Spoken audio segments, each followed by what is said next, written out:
My name's Michael Burton. I'm from the School of Agriculture and Environment. I'm an economist working on issues about food consumption, food demand. And for most of 2015 and 2016, I was on leave and working at the University of Manchester in the UK on a couple of really quite large projects that were interested in this issue about food safety.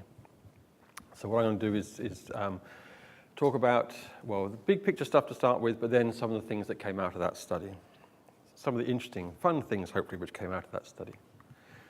So go up to the global level. So this is out of work that was done by the World Health Organization. They did a huge global study trying to look at the impact of foodborne disease.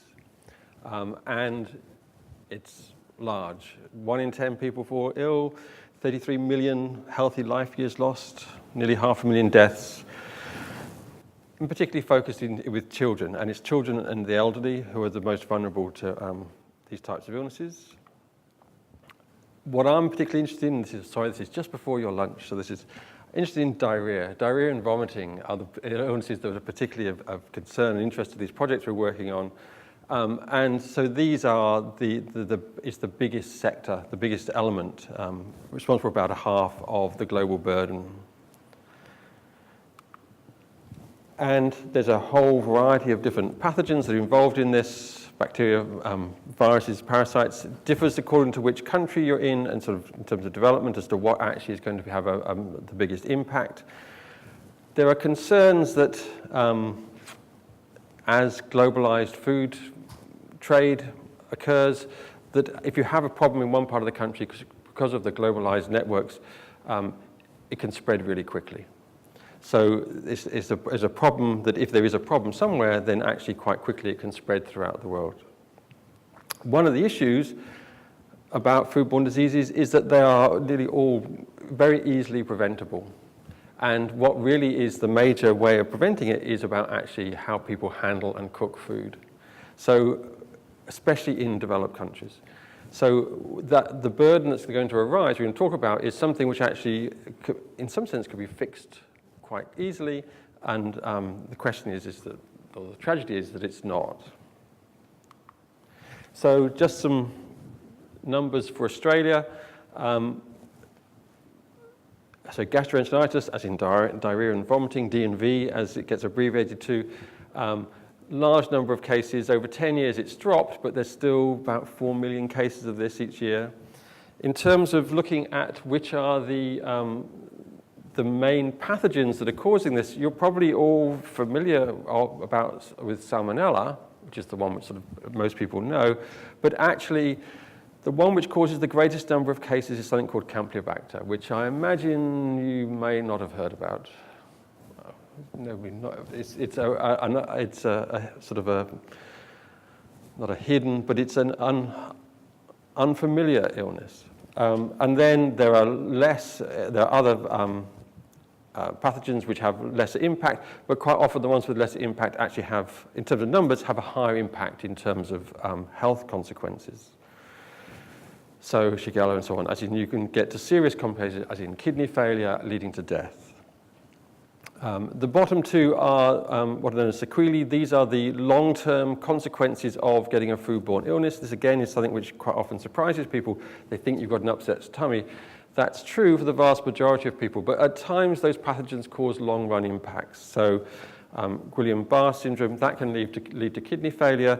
Irritable bowel syndrome can go from something which is mildly irritating to something which is really debilitating in terms of lifestyle. And IBS, there are really quite a large number of cases. And it's Campylobacter, which we're going to focus on as we go through.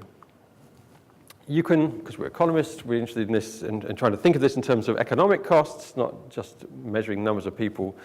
People have tried to put an estimate on actually what the level of the dollar cost of foodborne illness, and it's about 1.2 billion. That's almost certainly an underestimate, because those numbers, when they were generated, they were only looking at things like direct costs, as in the cost of doctors and hospitals, and productivity losses, which is your days off work and sort of loss in economic productivity. There's this thing, pain and suffering, which actually turns out to be much more important or much more significant in terms of the total burden.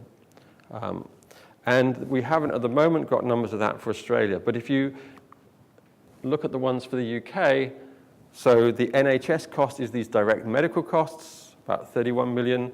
Lost earnings and other expenses, that's sort of the lost productivity costs, 136. Pain and suffering, which is just the disruption to people of having from mild to really serious illnesses, but it's that sort of the cognitive impact, is a factor, well, it's the majority, the vast majority, 90% of the costs are associated with this pain and suffering. So the Australian number of 1.2 is only picking up the first two of those. There's this sort of hidden impact as well, which is out there.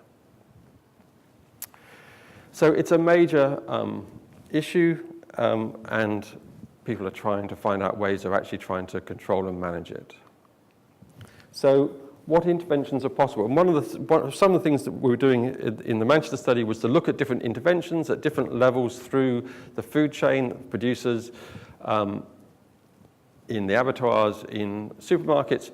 But essentially, most of this could be fixed at the kitchen level. As in, you can control this by just having good practices in kitchens, either by professional cooks or by us, essentially, doing the right stuff. So one of the questions we wanted to know in this project was, well, can we start getting some idea and some information about what we're going to describe as bad practices in kitchens? As in people doing things which are actually causing the foodborne illnesses, causing that impact. So this is a paper that's been recently published. It's about restaurant cooking trends and increased risk for Campylobacter. That is a really major illness in the UK and something of high importance for the Food Standards Agency. And what we were really interested here was what are the influences essentially of restaurants, celebrity cooks, TV programs, etc., on the way people behave and the way that they perform in kitchens. It's about Campylobacter because Campylobacter is the biggest pathogen in the UK. It also, these are sort of grabs in 2014-15, it also hit the media. People became aware of the fact that about 70 to 80% of fresh chickens that were being sold through supermarkets in the UK were infected with this thing called Campylobacter, which is something which has just been known but has just been under the radar in terms of public awareness. It came on the radar and basically just had this massive media impact because you can get great headlines. Killer bug in most chickens, poultry industry's dirty secret. So it has really a huge amount of public traction, which is appropriate because it is the biggest impact. And so this has become and still has become a major issue in terms of UK food industry. You may be sitting here thinking, well, that's the UK, this is Australia, we're fine. I'm looking at the most recent numbers for Australia. Australia chickens, about 70 to 80% of Australian poultry on the supermarkets contains Campylobacter. So this is not a small problem in a country far away. This is existing here as well. So what were we interested in? We were interested in this idea, this hypothesis that there was this move to pink, that there was this trend in the way that people were consuming food where they were becoming more prone to want to eat meat in a pink state. So beautiful pink steaks, rare, that's all fine. That's fine, actually, it turns out, for steak and for red meats. The problem comes, though, with chicken. And the reason there's a problem with chicken is that the pathogens are inside the meat, not on the outsides. So this is a screen grab, which is reasonably okay, from the British version of MasterChef. That's a nice little consommé, and the bit of red that's floating about at the back there is a chicken liver. And the description of this by the judges was that this was perfectly cooked, beautifully pink and perfectly cooked. It's a major, that's actually a major problem because the pathogens in chicken are inside the meat. So if you're eating that and there's pathogens in the liver, then basically it's just they're not being killed by the cooking process.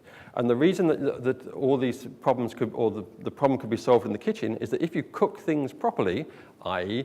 not to pink in terms of chicken, then you will kill the pathogen. Serving that is basically you're playing Russian roulette with chicken livers. I'll come back. So Campylobacter is the Food Standard Agency's #1 priority. They have guidelines about how you should cook chicken. 70 degrees C for 2 minutes. Should not be pink. If it's pink, you've got a problem. So then, well, went and, let's just put the culprits up. There may be some faces that you recognize there. Went and looked to see what TV and celebrity chefs were saying in terms of their cooking practices, in terms of their recommendations for how that you should be cooking chicken liver. So along the top now, that's the amount of time that they're recommending, up to 8 minutes. 5 minutes, there's been people who've done evaluations of this in laboratories as to how long you need to cook chicken livers in order to kill the pathogen inside. It's 5 minutes. But as you can see, there's a whole series of people who are suggesting 30 seconds each side. For Galton Blackstone, Nigel Slater, who I think is really good, a couple of minutes. It's only to get up to Anthony Worrell Thompson that you're actually hitting the level, and then some others are really cooking them properly. So this is the concern, that there's recommendations coming out from people who might actually have influence as to how you should be cooking your food, and they're probably making recommendations which aren't good in terms of food health safety. So we know that seems to be happening. We wanted then to follow that through further. So the research question was, what do chefs and the public identify as safe cooking standards? Do they understand what is safe? And is there a divergence between what they think is safe and what they'd like to serve and eat?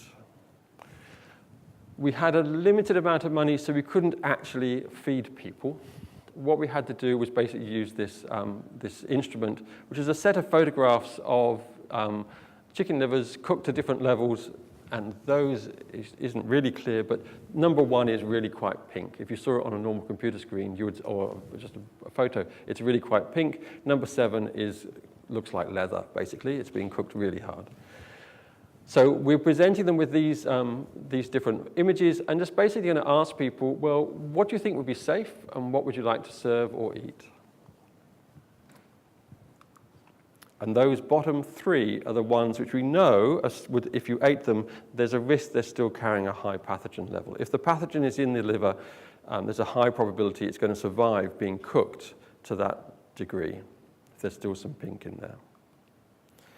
So who do we interview? Well, catering students, chefs, and the general public. We're interested in 2. We're just going to talk about here the chefs and the public and their, get their views. So we asked different questions. The public, we had about 900 of these doing it online, as in, which do you think is the first that meets sort of FSA safe food guidelines? Which dish would you prefer to eat at home? Which dish would you prefer to eat out? And this was limited to people who said they ate chicken livers. There's a group of people who would say, no, I wouldn't eat any of it. They would be taken out of the survey. The chef was, which is a smaller number, they were sort of recruited at cooking fairs. Which is the first that meets the FSA guidelines? Which dish would you prefer to serve and which dish your customers prefer? So we're interested in the guidelines and what they would rather to serve. So these are the public preferences. And what's happening in here is like a cumulative distribution. This is going to just show what proportion of the cumulative proportion of the sample who would say yes, that was either going to meet the guidelines or they have their preferences. So the way to read this is that these are quite consistent, but about 10% are saying that they think that the first one meets guidelines. You're getting up to about 20% think that either 1 or 2 are, about 25 to 30% think 1, 2, or 3 are, and so on. So by the time we get to the end of that line, we've accumulated all of our sample in. But you've got quite a proportion of people there who are saying both that they think that those lower 1, 2, 3 are safe, and it's their preferences, that meets their preferences. So what's quite interesting about this is for the public, there's a consistency between what they think is safe and what they're willing to eat, which is sort of what you'd like to see. It's still a bit worrying, though, that quite a big chunk of the sample are saying that they would be happy to eat those really pink livers. The chefs look quite different. The red dotted line is their perception of what the guidelines, what the FSA's guidelines are. So you can see they're actually quite good. We're about 10% of them think that 1, 2, or 3 would meet the guidelines. So they're aware of what the guidelines are and the way it should be presented. And as you go further up, obviously we're getting more and more saying, yes, it meets the guideline. What's interesting is the blue one. This is the one about what they'd prefer to serve. And what you can see is that most of them wouldn't want to actually serve the first one, but quite quickly, 15% would be happy to serve 1 or 2, and it's up to 50% would be happy to serve, would prefer to serve, not happy, prefer to serve liver that's in the 1, 2, or 3 range. So here you can see that there's this divergence. They know what the guidelines are, but they wanted to diverge from it, basically, in terms of their preferences. And it's a view of what is good food, what is flavoursome, what has the right mouthfeel, and all the rest of it is being driven into those preferences for what should be served. And that's a worry. It's a worry, if people are starting to serve the food in that way. It's also a worry if this communication of these attitudes and views that are coming from the chef population are feeding through into the way that people are actually behaving in terms of their personal choices, the consumer's choices. Because you can always send your pink livers back if you don't like them. But if have you been inoculated with the view that, well, actually pink livers are the way it's supposed to go, then it's a problem. So they know the guidelines, but they would rather serve it pinker, 50% between 1 and 3. We then ask people about influences. What are people's views on what's happening in the industry? We asked this about what do they think other people do, because there's always a problem about asking people, what do you believe? Because they might not be prepared to say, yes, of course I'm influenced, but they're quite happy to say that other people like me are influenced. So we asked them, did they think that other people, but we think actually this is about them, how they're eating, are they eating their meat pink because of celebrity chefs? 50% thought yes, they could detect some impact.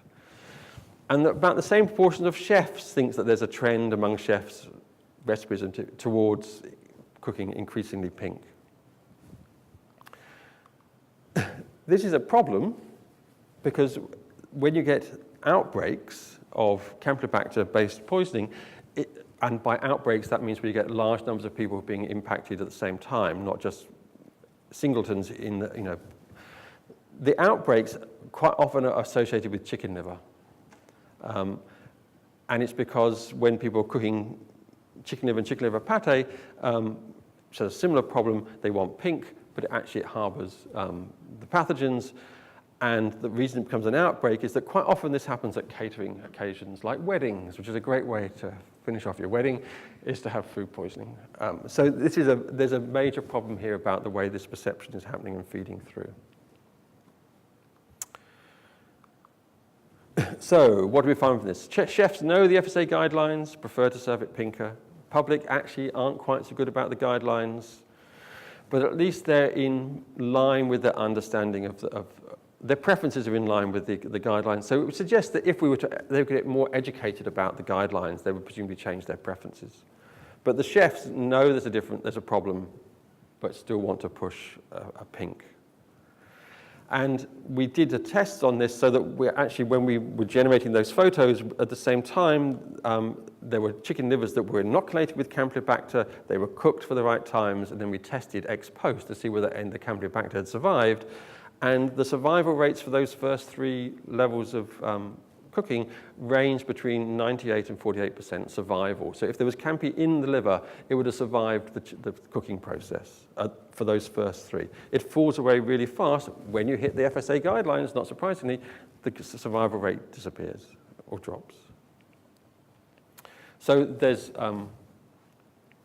definitely a problem happening in there.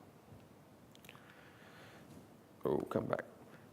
So another thing we were interested in was, again, this idea of bad behavior. The sort of chicken liver one is about sort of, it's not illicit, it's not a bad behavior, it's just possibly a foolish behavior. It's about people's preferences. There's another set of behavior, though, as well, which is basically bad food behavior, as in people who are doing stuff in kitchens which they really shouldn't be doing and is causing health problems. So another part of the study, actually with the same sample of people, we wanted to try to find out the prevalence of these illicit, quote, bad food behaviors. So what was the questions? Determine the prevalence of bad behavior amongst chefs and the public. To what extent are people doing bad things in the kitchen? And see whether or not, in terms of the commercial side, whether or not these food bad practices are associated with certain types of establishment or characteristics of the chef. So can we predict where bad things are going to be happening? What do we mean by bad things? Now again, I should apologize to you about going to have your lunch, but working in a kitchen within 48 hours of suffering from diarrhea and or vomiting. So there's a recommendation that if, as a chef or a food preparer, you have had diarrhea and vomiting, an illness, a stomach bug, you basically, even though everything's cleared up, you shouldn't be working for the next 48 hours because you're not what are known as shedding, as in you are still producing the pathogen and putting it out into the environment for 48 hours after you think that you're fine. So there's actually a recommendation which says you should not be working 48 hours for the 48 hours after you have had the symptoms. That's a bad behavior. Have you worked in a kitchen where meat that's on the turn has been served? So on the turn means, as in it's obviously not off, but it's on the edge. It's about to go from nice to nasty. So that's is a concern if actually people are serving food in that state. This is a sort of a fairly basic one, not washing hands after handling raw meat, poultry, or fish. So one of the issues is cross-contamination with this. So if you're handling meat, chicken, that's been that has the pathogen on it, and then you go and start producing salads, then the pathogen just gets transferred from the chicken to your hands to the salad. So you should be having good hygiene standards, washing. Sort of fairly basic stuff you'd have thought should be going on. And the last one was serving chicken at a barbecue when we're not totally sure it's fully cooked. This was in here because this is chicken, it's a Campylobacter project, so we're interested in that. So we'd like to know, both for chefs and the public, whether or not they undertake these types of behaviors. Are these reasonable things to be worried about? Well, there's a restaurant called The Fat Duck in the UK. It's run by Heston Blumenthal, who, if you've been watching TV recently, you would have seen his face turning up around the place. It's a very high-end, very well-established restaurant. They had a problem with norovirus, which is one of these pathogens. It's not the more common ones, but it is a serious one when it happens. One of the issues here was that apparently it wasn't reported for a long time, but when they went in and actually the health agencies went in to investigate to find what the cause of this was, what they were finding was that staff had been working even though they'd been ill. And that was almost certainly the cause of the problem, is that they hadn't actually followed the guidelines as to how they should behave when they've been ill. At least 240 of diners have got norovirus. So it's a problem, it's out there. Working in a kitchen where meat that's on the turn has been served, you'd hope this wouldn't happen. This quote comes from a different research project, but this is a quote from a chef about what they look for when they are employing new staff. Make a meal with chicken that's on the turn, as in just, it's not really rank, but it's getting there. Can they do it? It's important to do it because you can get another day or two of meat out of, economically it's important. And if they can do it, then we know that they've been experienced in restaurant cooking. So this is like an industry standard. If you can actually cover up the fact that your chicken's is about to go off, then obviously you've worked in the kitchens before. Seems indication that that's possibly a standard activity that's going on out there. It's a bad behavior, it's an illicit behavior. So we'd like to know about this, but one of the problems, of course, is we're going to be asking chefs, do you do bad things? And many of these types of questions are likely to prompt untruthful answers from people who sort of care about their reputation. So you can think of other examples of this, as in, did you take recreational drugs at the weekend or the last weekend? Have you driven over the drink driving limit? Have you fiddled your tax return, or are you about to, the one that's about to come up? If I were to ask you to have a show of hands amongst you as to who has performed these bad behaviors, I imagine I wouldn't get a very big response. That you would feel, yeah, I don't really want to admit I've done it, but I don't want to admit it. So how can we trust people? If we're asking them to perform these behaviors, especially professional people it's a bad behavior professionally, how can we actually be sure that we're going to get a good answer and they're not just going to say, no, of course not, even though they do. So this is a problem when you're trying to do this type of research as to how do you get people to admit they're behaving badly. So there's something called a randomized response technique, and it's been used lots of places. Most, I think, initially for drug use in the American Armed Forces. But what you do is that you use dice, a randomized process to try to change their answers. The answers that they are recorded for people are perturbed by dice rolls. How does this work? You give people 2 dice. Before you answer the question, you ask them to roll the 2 dice. I can't see it, only you can see it. So the dice are hidden from view. Add the 2 numbers up, keep it secret, don't tell me what your number is. And then, if the number is 2, 3, or 4, answer yes, irrespective of what the question is or what the truthful answer is. If you get a 2, 3, 4, just say yes. If it's 11 or 12, just say no. Doesn't matter what the question is, nor what your truthful response is, just say no. 5, 6, 7, 8, 9, or 10, answer truthfully, please. So what we're doing is we're sort of, makes it a bit strange, we're deliberately introducing error into our data. We're actually getting people to not tell us the truth. We're asking them to basically say yes or no, just based upon a roll. Why is this a good thing? Well, I've given you protection. If I ask you a question, have you fiddled your taxes, and you say yes, you could always say, oh, it's only because the dice told me to. I'm giving you that answer, not because I really did it, but you've told me. I did the process, rolled the dice, it was a 2, 3, or 4, therefore I'm going to give you the answer yes. So I've given you some protection for actually revealing, because I can't actually now look you in the eye and say you're a bad person. You can just say I'm a good person, I followed the roll, even though actually you truthfully have fiddled the taxes. So this idea of randomized response is a way of trying to actually give people protection so they can reveal the right answers.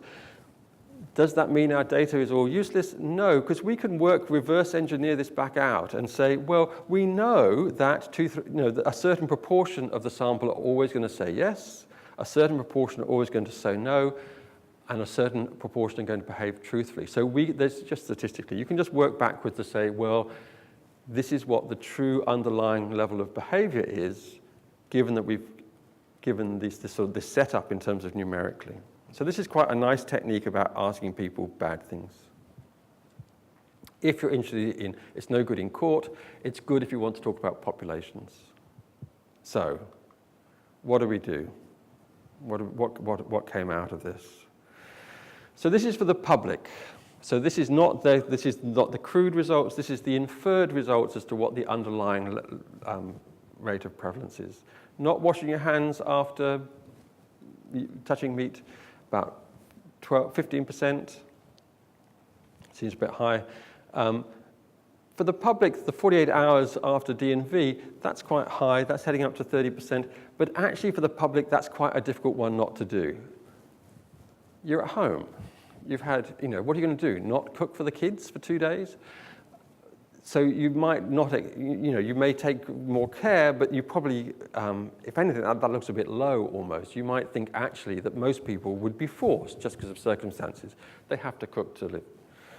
On the turn, getting up beyond 20%, and the barbecue chicken, about 12%. So that's sort of quite high. The on the turn, the barbecue is of interest for the chicken, for the sort of the Campylobacter problem, because that's where we think actually a lot of the problems might happen with chicken. So that's the public ones. What do you think the chefs did? Not washing hands, which you thought would be the thing would be drummed into a catering student day one. Okay, it's lower. That's quite nice than the public one. The 48 hours D&V, we're heading towards 40% of chefs are saying that they've done that. So this is something which is actually a recommended practice that shouldn't be happening. You should actually be out of the workforce for that time period. So that's a really high level of problem. Serving on the turn is about the same thing. Perhaps not surprising given the quote we saw before, but they are, if you like, almost trained to be able to work out how to make the best use of their meat, which means pushing it to the limits in terms of whether it's safe or not. And barbecue chicken higher as well, up at 20%. So this is really quite a concern, as in there are bad things happening in kitchens, particularly among chefs, that are going to be increasing the risks of foodborne disease. And this is increasing risks of things which basically you can reduce the risk to zero if you just cook the meat properly. Cook chicken so it's not pink, runs clear. You can actually you could easily get rid of all of that implications for foodborne disease, but there are these bad behaviors happening in the system. We wanted to try to find out whether or not can we explain? Not everybody was saying it. Obviously, a proportion did. There's some characteristics of the chefs, and we're interested in the chefs rather than the public. There's some characteristics of the chefs which might explain whether or not they actually do these bad behaviors. And if so, that might give you some guidance as to where you might go. In the UK, there is this thing called the food hygiene scores, or as it's known colloquially as the scores on the doors. Local trading standards officers go around to every establishment that sells food, does an assessment of their food hygiene, scores it between 0 and 5. If you're down in the 0 level, you're closed down. 1 and 2, you're asked to improve. You should really be hitting a 5. Restaurants then get these little stickers they put on the door, and they can therefore flag the fact as to what their food hygiene rating is. If you've got a 5, you put it on the door, flags the fact that you've got high standards. So this is something which has been pushed by the FSA as a way of trying to improve. So that gives like a consumers can now actually influence behavior by saying, I'm not going to go and eat at somewhere that's got a poor score. So it's giving people information. So we can try to link, we ask the chefs, well, what score does your restaurant have where you work for the score? And then is there any relationship between that score and their probability that they behave badly? No. So it's as likely that somebody in a score of 5 is behaving badly as one who's got a score of 2.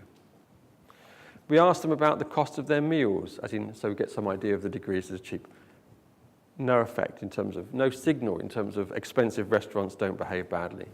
Doesn't turn up. We asked them sort of the classification, not sort of cost, but the type of, is it fast food, is it a family dining, is it fine dining? You might hope and think that fine dining, well, what it actually does, it increased the likelihood that they'd not hand washing. So it's going the wrong way, as in terms of if you're trying to think about some sort of indication. But only on that one behavior. We also asked whether they'd won any awards, which they won't be like Michelin stars. These will be like sort of local AA or local tourist awards or whatever for quality. What that was, as in if your restaurant you worked in had won an award, it actually increased the probability that you actually worked 48 hours after D&V, i.e., it's the award-winning restaurants that are actually more likely to actually have the bad behaviors in them. That's worrying, but might be understandable in the same way that, as in the fat duck problem emerged. Presumably these guys, as in they're committed to the restaurant. Replacing them is probably quite hard because they're skilled. It's not like in McDonald's or whatever, or sort of a lower level restaurant chain where you can just turn over staff, replace staff quite easily. They probably have commitment, and so they probably have a motivation to actually turn up as soon as they can. And so we're seeing that problem. So in combination, what that suggests is that the challenges for the public in finding outlets for safer food are going to be considerable. And probably if you're trying to use queues, they might be of limited help. I must admit I wouldn't eat in a restaurant that didn't have a 4 or 5 as the score on the door. But this suggests that that might not be necessarily a good predictor of some of these practices. Okay, so conclusions. Foodborne illness is a huge issue, imposes a considerable burden. In principle, you could fix it just by cooking things properly. Bad behaviors everywhere, and it's actually quite difficult to change, as in to make people change their behaviors. So that's part of the challenge. So thank you. And I hope I haven't put you off.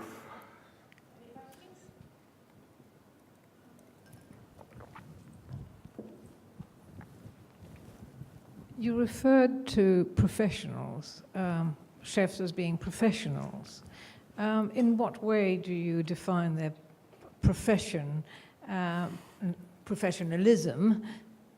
I mean, do they have a license to be able to cook our food? Does anybody check on them? They have a lot of responsibility, both for the health and economy. Should they not have a license like a driver's license? So for us, as in professional, was defined in terms of that you are working in a commercial cooking environment. So you are cooking food which you're going to sell to people. I don't think that there is no requirement, there is no license for them. They will be trained. Where the standards are imposed will be from the food standards guys coming in to actually see how they behave. Do they have good hygiene?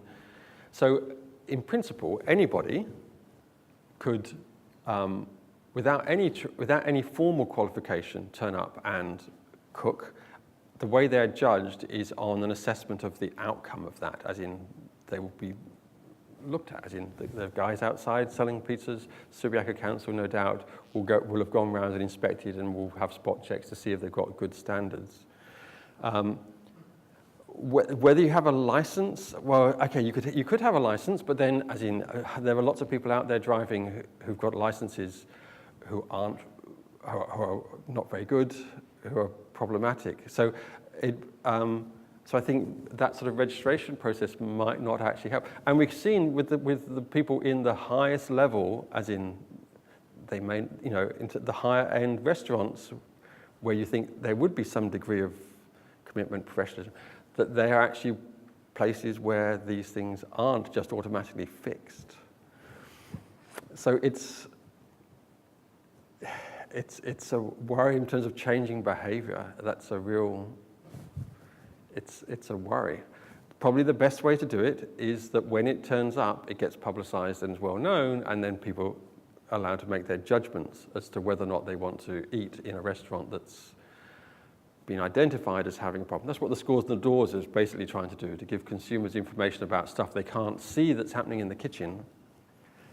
But the Scores on the Doors are actually are quite, as in if you don't get a 5, as in everybody really should get, it's not a particularly rigorous system. But no, it's a challenge, basically.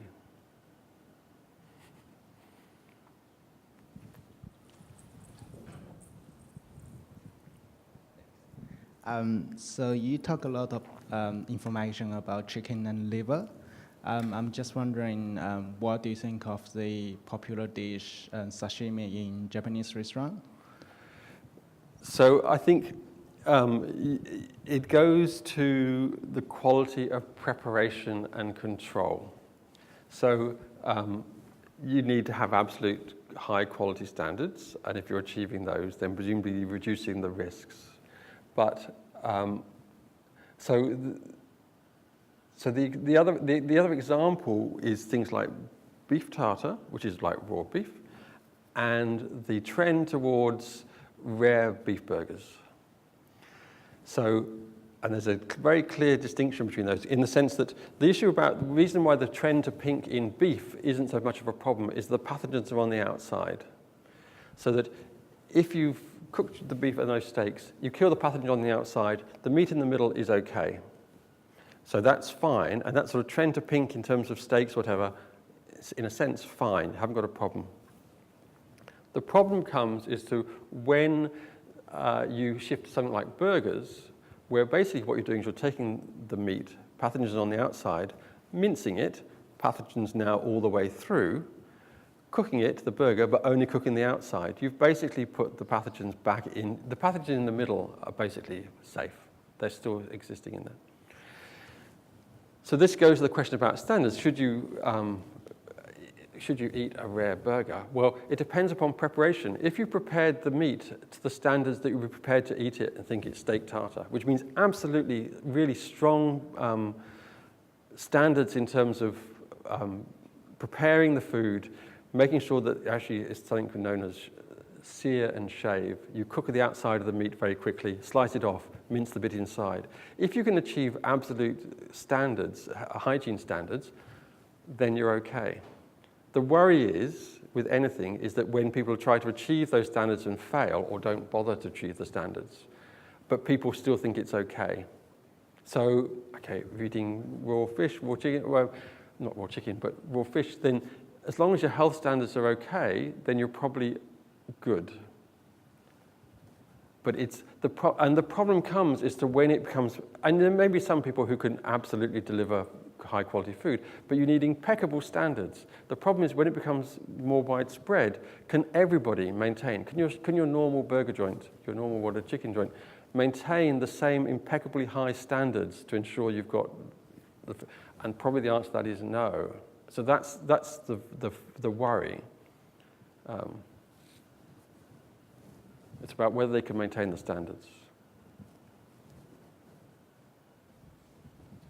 You said at the beginning something like 80% of chickens have the Campy, yep.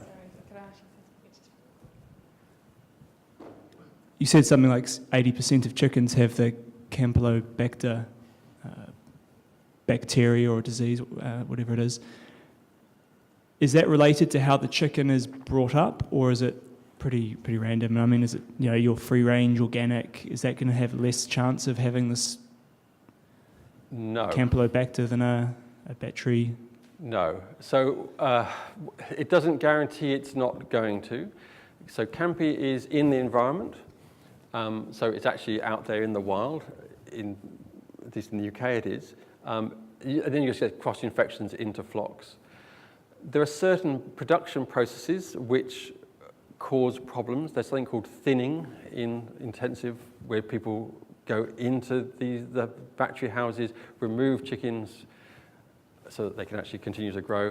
And that action of going in and out is cross-contaminant. If you've got it in one place, the guys carry it in on their boots to the next place, you get this cross-contamination. When you get into the abattoir system, you've got a problem because all the chickens are going through and it's lots of water and intestines and it just cross-contaminates. So it gets very hard then to actually control it going through. But so there are some production processes which they're trying to develop which would actually minimize it, and not thinning is seen as being one. There are practices you can do ex post after slaughter, which can get rid of it. So freezing chicken kills it. But that would mean that if you implement, you would have no fresh chicken in supermarkets. It would all be frozen, either frozen, defrosted, so you then can't really freeze it again, or it's just frozen. Irradiation kills it, but there's an aversion to it. So there are practices you can put in place. They're now trimming neck skins off chickens because that's an area where there's high concentration. So if you trim the neck skin off the chicken, that reduces it, but doesn't get rid of it completely. So it is really difficult to actually eliminate it completely. They've got it down now to 50% of chickens now have got, in the UK, are down to having the load, and they've halved the number who've got the really high level from about 9 to about 5% have now got really high levels. So there's some practices you can put in place, but it seems to be really quite difficult to eliminate completely. Cook it. It's a simple recommendation, because that does just gets rid of it.